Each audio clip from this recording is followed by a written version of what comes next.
नहमदुहु व नुसल्ली अला रसूलिहिल करीम अम्मा बाद फ़अऊज़ु बिल्लाहि मिनश शैतानिर रजीम बिस्मिल्लाहिर रहमानिर रहीम फ़क़द क़ाल अल्लाहु तबारक व तआला फ़ी कलामिहिल मजीद वल फ़ुरक़ानिल हमीद इन्नल्लाहा युहिब्बुत तव्वाबीन व युहिब्बुल मुततह्हिरीन व क़ाल अन्नबिय्यु सल्लल्लाहु अलैहि वसल्लम कुल्लुकुम ख़त्ताऊन व खैरुल ख़त्ताईन अत-तव्वाबून। क़ाल अन्नबिय्यु सल्लल्लाहु अलैहि वसल्लम अल इंसानु मुरक्कबुम मिनल ख़ताई वन निस्यान। सदक़ल्लाहुल अज़ीम व सदक़ रसूलुहुन नबियुल करीम व नहनु अला ज़ालिका मिनश शाहिदीन व शाकिरीन वल्हम्दुलिल्लाहि रब्बिल आलमीन। मुहतरम मुकर्रम सामईन किराम, इज़्ज़त मआब बुज़ुर्गों, भाइयों, दोस्तों, अस्सलामु अलैकुम व रहमतुल्लाहि व बरकातुहू। अल्लाह ताला का बेइंतहा करम एहसान हुआ कि अल्लाह ताला ने हमें जुमातुल मुबारक के इस अहम मौके पर बर वक्त मस्जिद में हाज़िरी का मौका इनायत फरमाया। अल्लाह ताला का हम पर एहसान हुआ कि अल्लाह ताला ने हमें ईमान वाले घरों में ईमान के साथ पैदा किया है। सामईन, हम मुसलमान हैं, बज़ाहिर हमें ये बोझ महसूस होता है, हमें इबादत करने में बोझ महसूस होता है, अल्लाह ताला के अहकामात के ऊपर अमल करने में, उनको बजा लाने में बोझ महसूस होता है। मगर यकीनन कल क़यामत के दिन अल्लाह ताला जब अपने नेक बंदों को इनाम अता फरमाएंगे, जज़ा अता फरमाएंगे, और नाफरमानों और काफिरों को जब सज़ा अता फरमाएंगे, सज़ा देंगे, तो उस वक्त हम में का हर शख्स कहेगा कि काश मुझे और थोड़ा वक्त मिलता दुनिया में, मैं मज़ीद नेकियां इबादत कर लेता और अल्लाह ताला का नेक बन जाता, और यहाँ मुझे मज़ीद अल्लाह ताला इनाम देते, मज़ीद अल्लाह ताला मुझे बख्श दे। तो उस वक्त जब नेक बंदू को अल्लाह ताला इसके मुताल्लिक जो है अपनी नेकियों के बदले में उसको एजाज़ फरमाएंगे, उसका इकराम फरमाएंगे नेक बंदे का, तो उस वक्त इंसान सोचेगा कि मुझे दुनिया में और ज़्यादा वक्त मिलता। अब दुनिया में हम आए हैं तो अल्लाह ताला ने हमें दुनिया कमाने के लिए नहीं भेजा है, दुनिया तो मुक़द्दर की है। आप देखें कि किस कदर अल्लाह ताला भिखारियों को भी इतनी दिन की आमदनी अता फरमाते हैं, वो भी इतना कमा लेते हैं कि जितना एक अच्छा मुलाजिम कारोबारी दुकान पर बैठकर कारोबार करते हुए नहीं कमाता। तो अब क्या ये पैसा मिल जाना किसी के अल्लाह के यहाँ महबूब होने का, अल्लाह के यहाँ मुकर्रम होने का सिला है या निशानी है? यकीनन नहीं, क्योंकि दुनिया तो मुक़द्दर की है।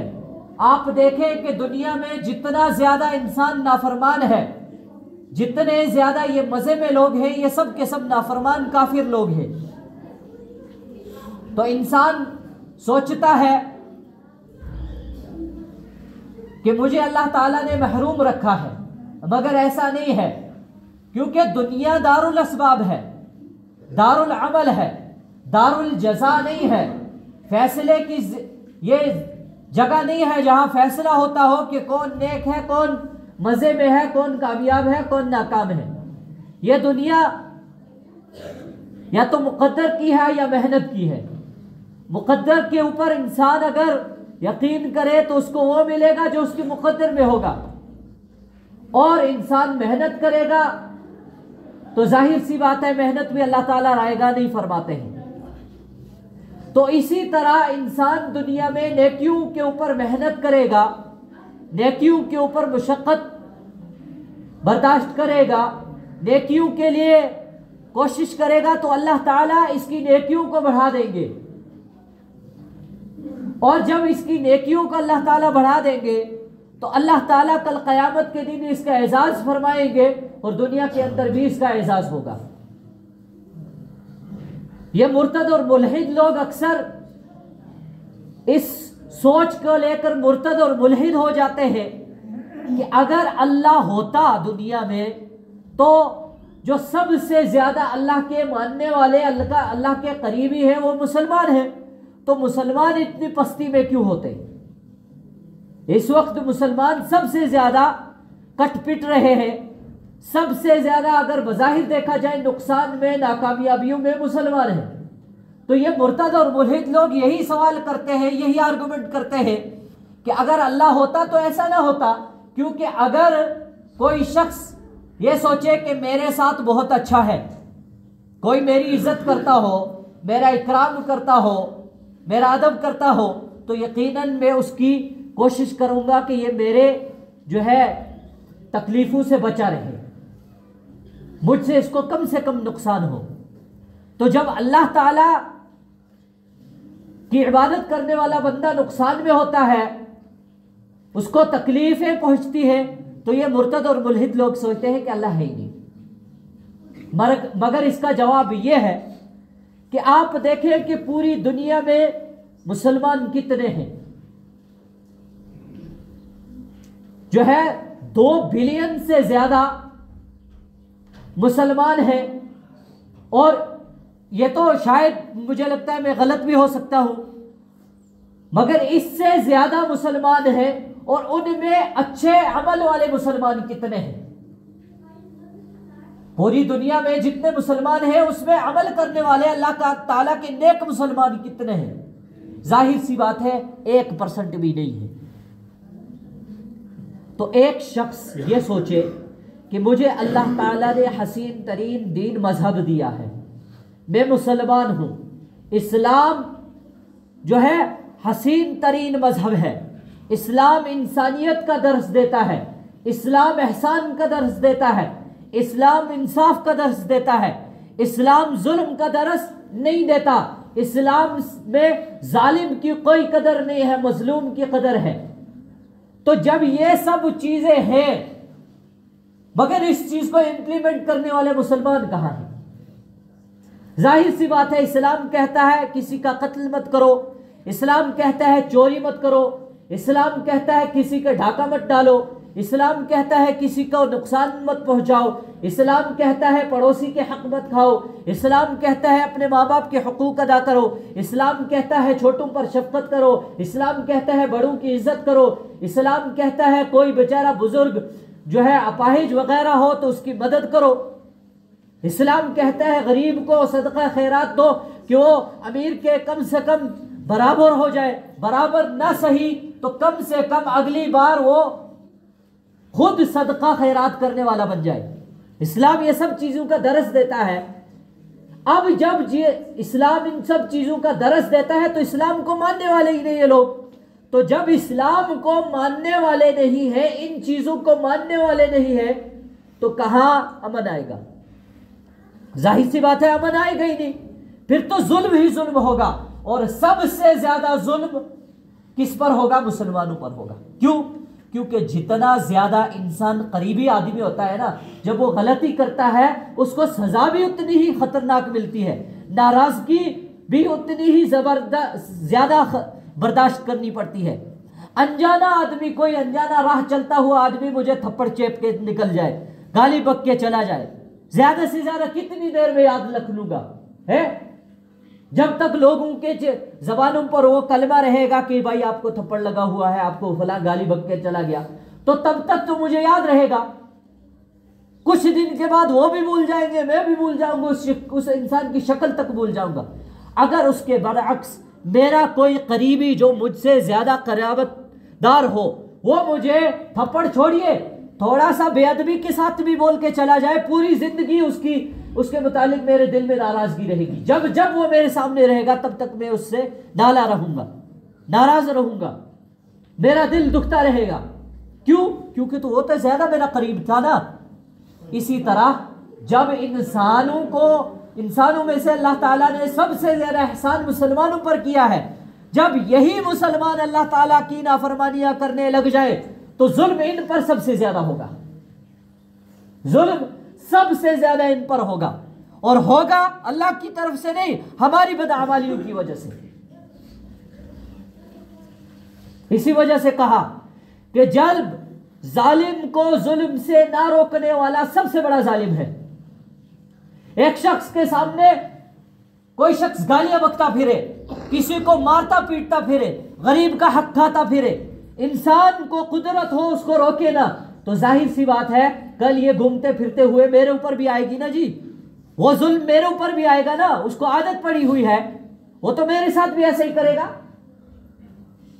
तो गुनहगार कौन हुआ? मैं, जिसने उसको वक्ती तौर पर रोका नहीं। तो जब हम रोकते नहीं है तो यह जुल्म हमारे ऊपर आएगा, तो जब आएगा तो फिर हम रोने लग जाएंगे कि भाई जी अल्लाह तो हमारी सुनता ही नहीं है।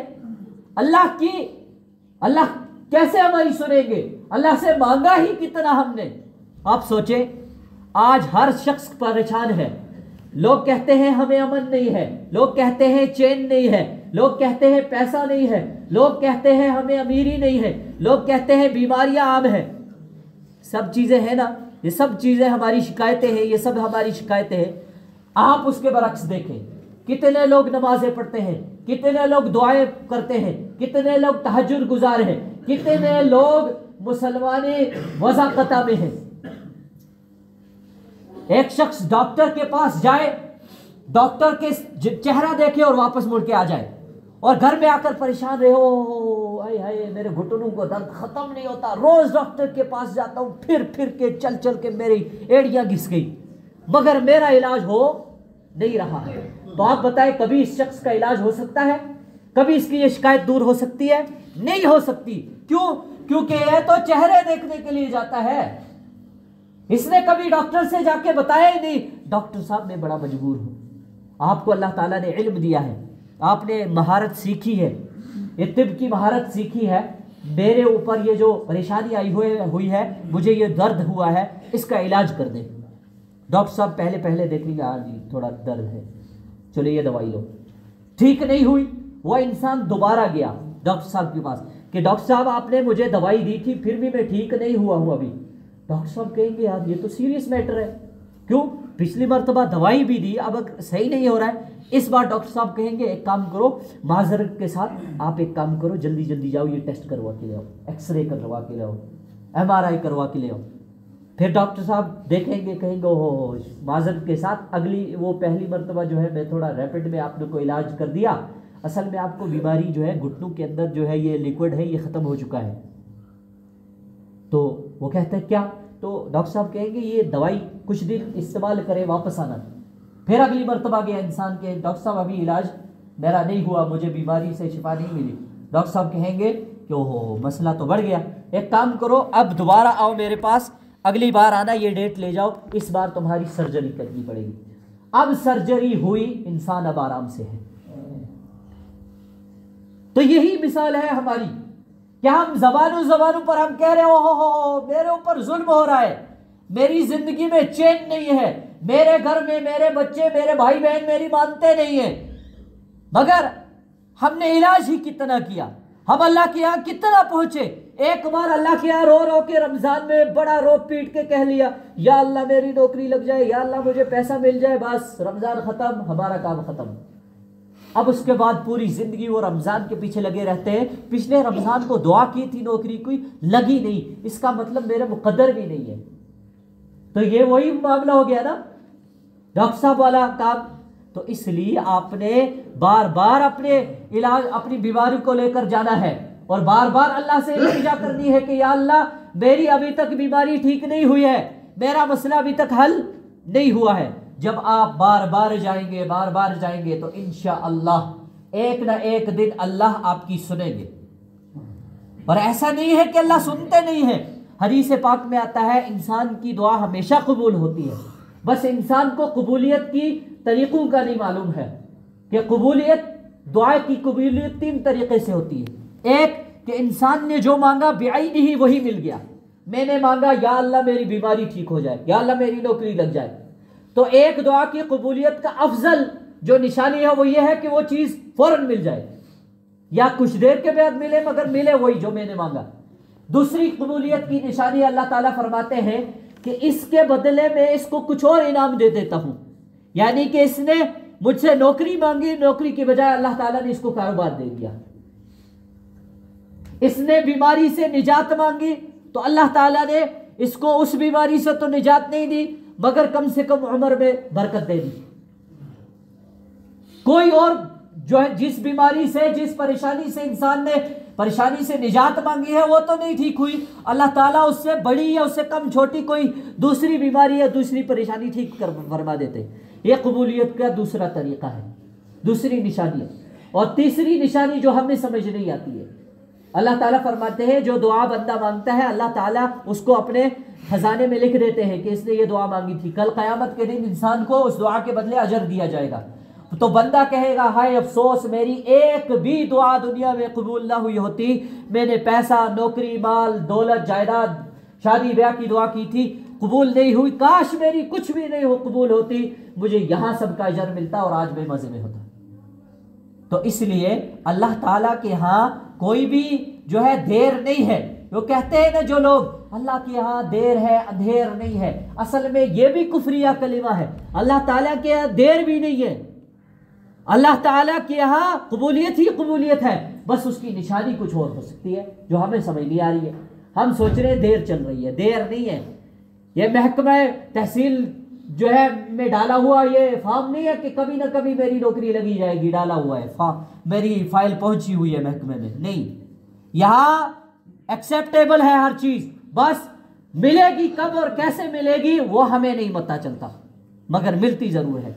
इसलिए मैंने आपके सामने एक दो हदीसें पेश की थी। अल्लाह के नबी सल्लल्लाहु अलैहि वसल्लम ने फरमाया कुल्लुकुम खत्ताउन कुल्लु बनी आदम खत्ताउन, तमाम के तमाम बनी आदम खताकार हैं, कोई भी मासूम नहीं है। मासूम नबी थे और महफूज सहाबा थे, हम ना मासूम हैं ना महफूज हैं, तो हम हमेशा गुनाहगार रहेंगे। एक गुनाह को छोड़ेंगे दूसरा हमसे होता रहेगा। अल्लाह ताला फरमाते हैं, अल्लाह के नबी सल्लल्लाहु अलैहि वसल्लम ने फरमाया तमाम के तमाम गुनाहगार हैं, मगर इन गुनाहगारों में बेहतरीन गुनाहगार वो है वो खैरुल खत्ताइन अत्तवाबून, जो इनमें से तौबा करने वाले हैं। तो आज ही आज हम अल्लाह ताला के हुजूर अपने गुनाहों की तौबा करेंगे ना इंशाअल्लाह।